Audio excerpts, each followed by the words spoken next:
সালিহিনের মধ্যে বর্ণনা করেন, আহলে সুফার সাহাবায়ে কেরাম যখন রাসূল করিম সাল্লাল্লাহু আলাইহি সাল্লামের সাথে নামাজের মধ্যে দাঁড়িয়ে যেতেন মসজিদে নববীতে, হঠাৎ নামাজের মধ্যে হইচই শুরু হয়ে যেত, দুরুম করে শব্দ হয়ে যেত। সাহাবায়ে কেরাম লক্ষ্য করে দেখতেন আহলে সুফার কিছু সাহাবায়ে কেরাম খিদার যন্ত্রণায় অজ্ঞান অবস্থায় মসজিদে নববীর মধ্যে পড়ে যেতেন, তাদের নামাজ ভেঙে যেত। সাহাবায়ে কেরাম এই মানসিকভাবে কষ্ট সহ্য করেও ইলমে দ্বীন অর্জনের প্রতি মনোনিবেশ করেছেন। তাই আমরা যারা মুসলমান হয়েছি, আমরা যারা মাতৃগর্ভ থেকে আল্লাহ রাব্বুল আলামিন আমাদেরকে মুসলিম হিসেবে প্রেরণ করেছেন, আমাদের প্রত্যেকের উচিত হচ্ছে ইলমে দ্বীন অর্জন করা, আর ইলমে দ্বীন অর্জন করে আমাদের জাতিকে সরল পথে পরিচালিত করা।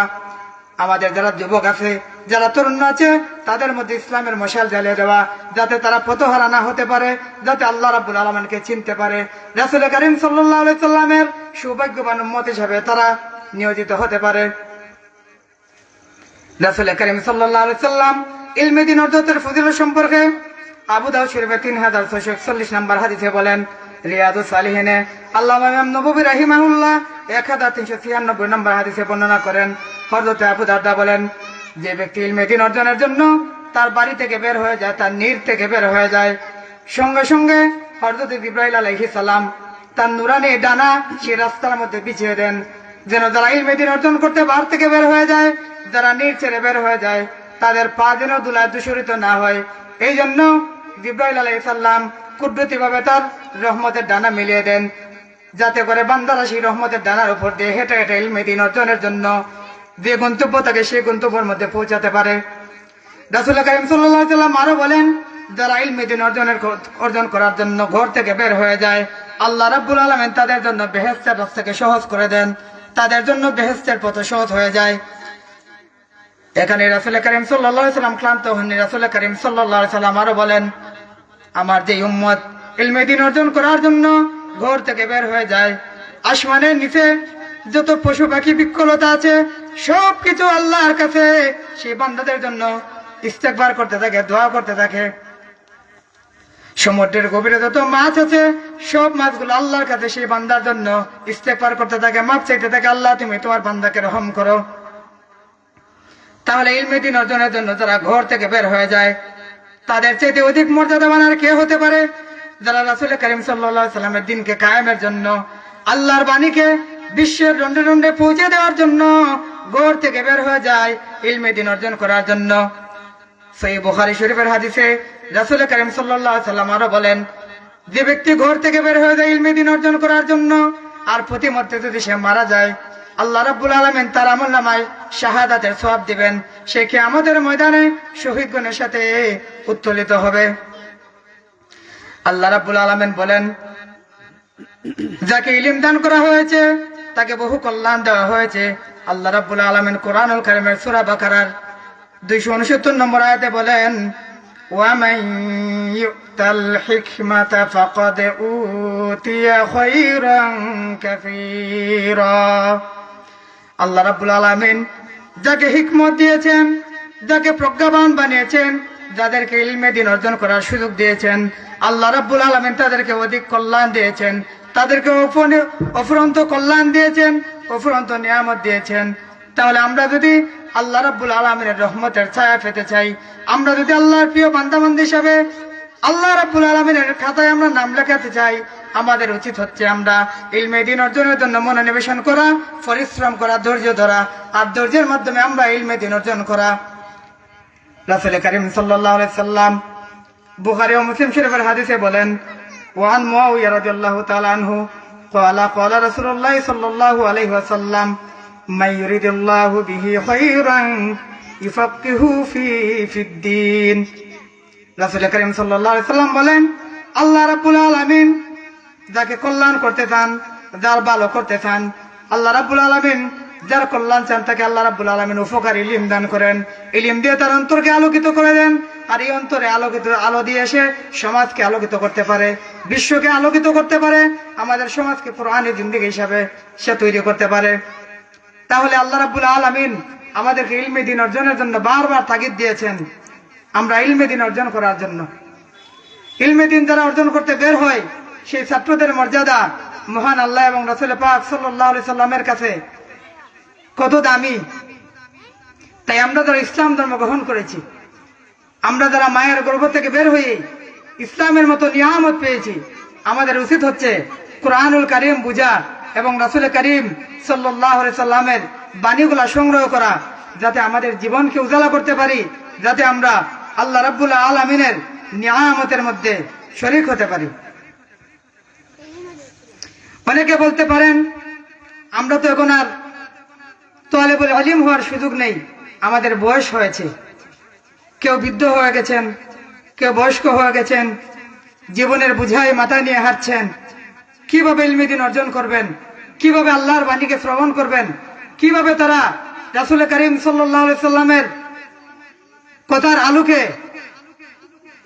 সেই ছাত্রদের যে মর্যাদা, সেই মর্যাদায় কিভাবে তারা ভূষিত হবেন, তাদেরও একটি সমাধান আছে। আপনি মসজিদের ইমাম সাহেবের কাছে নিয়মিত একদিন বসতে পারেন, কিংবা কোনো বৃহস্পতিবারে হুজুরকে বলতে পারেন, হুজুর আমাদেরকে দিনে কিছু তালিম দিন, আমরা ইলমে দ্বীন শিখতে চাই, আমরা কোরআনকে বুঝতে চাই। আপনারা যখন মসজিদের উদ্দেশ্যে ঘর থেকে বের হয়ে যাবেন, আপনারা ইলমে দ্বীন অর্জনের খাতায় নাম লিখাতে পারবেন। একজন তালেবুল ইলমের যেমন মর্যাদা, আপনারও তেমন মর্যাদা হবে। আপনি যখন ঘর থেকে বের হয়ে এলাকার কোনো আলিম উলামার কাছে ইলমে দ্বীন অর্জনের জন্য বের হয়ে যাবেন, আপনিও সেই নিয়ামতের অন্তর্ভুক্ত হয়ে যাবেন। প্রতিমধ্যে যদি হযরত আজরাইল আলাইহিস সালাম আপনার কাছে এসে যান, আপনার মৃত্যু শাহাদাতের উপর হবে, হাসরের ময়দানে আপনিও শহীদ হিসেবে উঠতে পারবেন। শুধু আমাদের আগ্রহ থাকা উচিত, আমাদের আগ্রহ থাকা দরকার। রাসূল করিম সাল্লাল্লাহু তাআলা আলাইহি ওয়াসাল্লাম সহিহুল বুখারীর 2792 নম্বর হাদিসে বলেন, হযরত আনাস রাদিয়াল্লাহু তাআলা আনহু বলেন, আল্লাহর রাস্তায় যদি কোনো মানুষ সকাল কিংবা সন্ধ্যার একটু সময় ব্যয় করে, সেই সময়টা ব্যয় করা পৃথিবীর জমিনে যা কিছু আছে সবচেয়ে উত্তম। পৃথিবীর মধ্যে যত মূল্যবান সম্পদ আছে, যত মণিমুনা হিক্তা আছে, যত ধন সম্পদ আছে, সবকিছু থেকে আল্লাহর রাস্তায় যদি আপনি সকালে একটু সময় কিংবা সন্ধ্যার পরে একটু সময় ব্যয় করেন, পৃথিবীর জমিনে যা কিছু আছে সবকিছুর চাইতে এই সময়টা হলো আল্লাহ রাব্বুল আলামিনের কাছে অধিক প্রিয়। দেখুন সাহাবায়ে কেরাম ইলমে দ্বীনের কেমন পিপাসু ছিলেন, সাহাবায়ে কেরামের জীবনী কেমন ছিল। সাহাবায়ে কেরাম ইলমে দ্বীন অর্জন করার জন্য সব সময় পাগল পারা থাকতেন। কিভাবে রাসূল করিম সাল্লাল্লাহু আলাইহি সাল্লামের মজলিসে বসা যায়, কিভাবে বিজ্ঞ আলিম উলামাদের কাছে বসা যায়, কিভাবে তাদের কাছ থেকে ইলমে দ্বীন শিক্ষা করা যায়, কিভাবে কোরআনের আলো দিয়ে অন্তরগুলোকে আলোকিত করা যায়, কিভাবে রাসূলুল্লাহর বাণী দিয়ে সমাজকে আলোকিত করা যায়, বিশ্বের রন্ডে রন্ডে কোরআনের মশাল নিয়ে যাওয়া যায়, কিভাবে প্রতপ্রান্ত মানুষকে ইসলামের দিকে আহ্বান করা যায়, সেই চিন্তায় তারা সর্বদা মগ্ন থাকতেন। দেখুন রাসূল করিম সাল্লাল্লাহু আলাইহি সাল্লামের একজন সাহাবী, উনি শুধু সাহাবী নন, রাসূল করিম সাল্লাল্লাহু আলাইহি সাল্লামের চাচাতো ভাই হযরত আব্বাস রাদিয়াল্লাহু তাআলা আনহুর ছেলে আব্দুল্লাহ ইবনে আব্বাস, মাত্র 12 বছরের বালক। রাসূল করিম সাল্লাল্লাহু আলাইহি সাল্লাম আল্লাহ রাব্বুল আলামিনের দায়িত্ব যখন দুনিয়ার মধ্যে শেষ করলেন, রাসূল করিম সাল্লাল্লাহু আলাইহি সাল্লামের দায়িত্ব শেষ হয়ে গেল। দুনিয়ার নিয়ম অনুযায়ী আল্লাহ রাব্বুল আলামিন আল্লাহর হাবিবকে দুনিয়া থেকে উঠিয়ে নিলেন, দুনিয়া থেকে নবীজি পর্দা করলেন। সেই সময়ের অবস্থা কিরকম হয়েছিল, সেই সময় সাহাবায়ে কেরাম পাগলের মতো হয়ে গেলেন। হযরত আবু বকর রাদিয়াল্লাহু তাআলা আনহু পাগল পারা হয়ে গেলেন।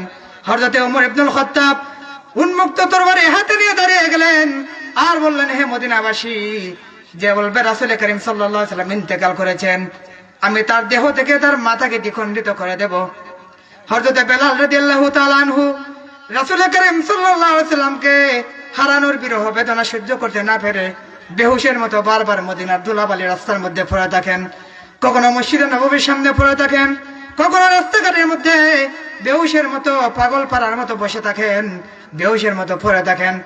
খাবার দাবার কিছুই নেই। মদিনার ঘরে ঘরে যেন সুখের মাতম পড়ে গেল।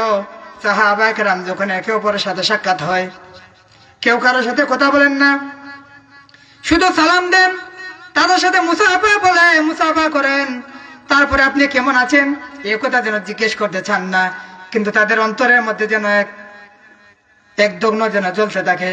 তাদের অন্তর যেন বলে, ভাই আল্লাহ রাসূল দুনিয়া থেকে পর্দা করেছেন, আমরা কিভাবে ভালো থাকবো, আমাদের জীবন কিভাবে উজালা করব, আমরা কিভাবে মদিনার পথে পথে উচ্ছ্বাসিত মনে হাঁটবো। আমরা তখন কাবাবের অভাব অনুভব করতাম, যখন দুনিয়াদারির অভাব অনুভব করতাম, যখন সন্তানের অভাব অনুভব করতাম, আমরা পাগলের বেশে রাসূল করিম সাল্লাল্লাহু আলাইহি সাল্লামের দরবারে ছুটে আসতাম।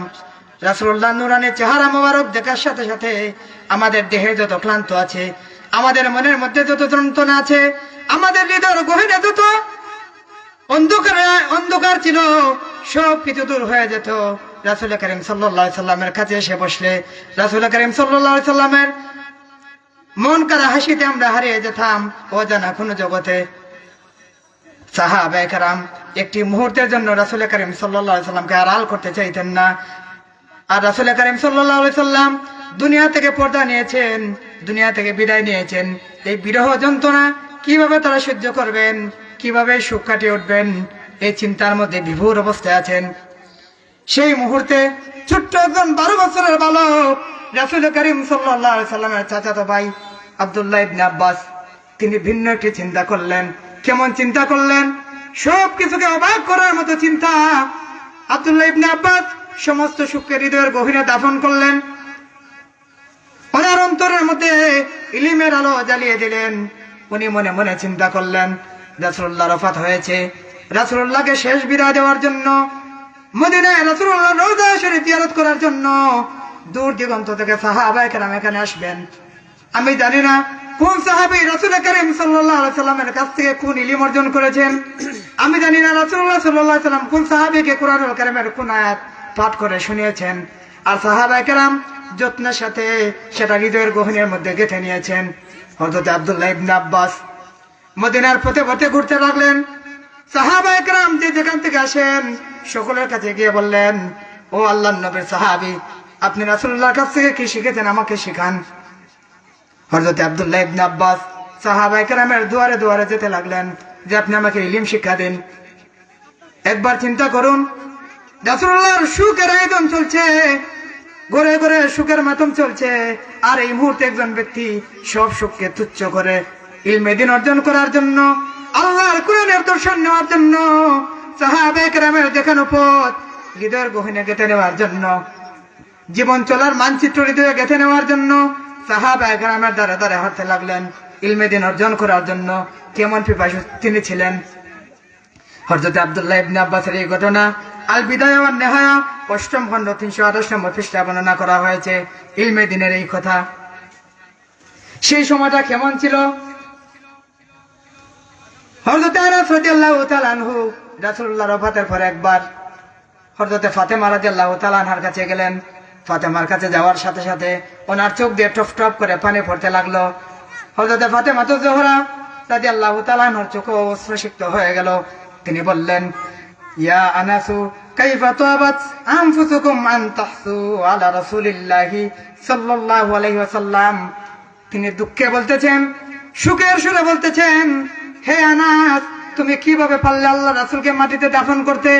তুমি কিভাবে পারলে? কিভাবে তুমি নবীকে দুনিয়া থেকে শেষ বিদায় দিয়ে দিলে?